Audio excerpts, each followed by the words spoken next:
Perpustakaan dalam sejarah Islam menempati posisi yang penting. Keberadaannya sangat sulit dipisahkan dari perkembangan dan kemajuan ilmu pengetahuan dan peradaban Islam, terutama pada abad 8-10 Masehi. Karya-karya para ilmuwan Muslim dihimpun dalam perpustakaan yang tersebar di berbagai kota, di antaranya Perpustakaan Bait Al-Hikmah, Perpustakaan Umar Waqidi, dan lain-lain. Fungsi perpustakaan itu sendiri yang pertama ada sebagai tempat mencari bahan referensi bagi para penuntut ilmu di berbagai tingkat pendidikan.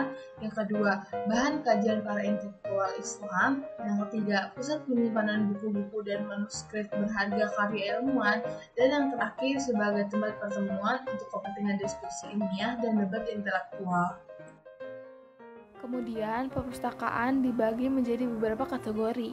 Menurut Rokib Al-Sirjani, terbagi menjadi 5 kategori. Yang pertama, perpustakaan akademi. Yang kedua, perpustakaan khusus. Yang ketiga, perpustakaan umum. Yang keempat, perpustakaan sekolah. Dan yang terakhir, perpustakaan masjid atau universitas. Kategori perpustakaan pertama ada perpustakaan akademi. Perpustakaan akademi merupakan perpustakaan paling terkenal dalam peradaban Islam. Di antaranya yang paling terkenal adalah perpustakaan Baghdad atau Baitul Hikmah.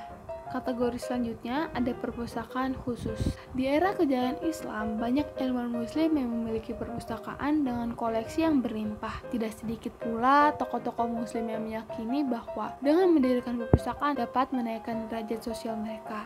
Kategori ketiga ada perpustakaan umum. Kebalikan dari jenis yang kedua, sesuai dengan namanya, perpustakaan ini terbuka untuk umum. Dengan adanya dukungan pemerintah setempat, perpustakaan umum di zaman keemasan Islam berdiri untuk melayani masyarakat, baik muslim maupun non-muslim. Contoh dari perpustakaan ini ada perpustakaan Cordoba yang berdiri sejak tahun 961 di Andalusia, Sirjani.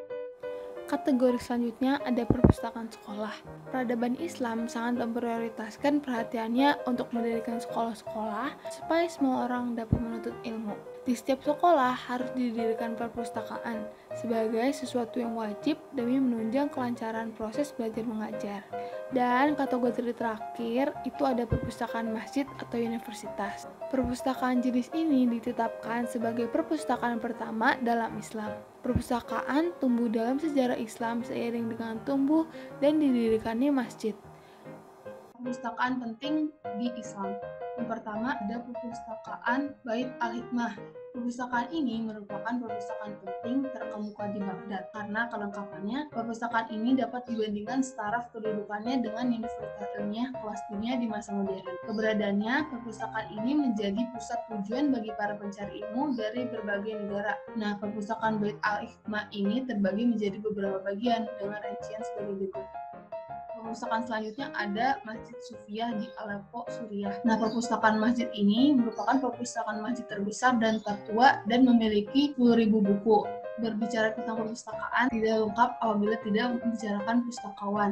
Berkembangnya sarana perpustakaan pada akhirnya membutuhkan tenaga pustakawan yang handal. Dengan demikian, para pustakawan terkemuka di masa kekhalifahan Islam bukanlah sembarangan orang. Di sini ada beberapa pustakawan yang terkenal pada masa itu.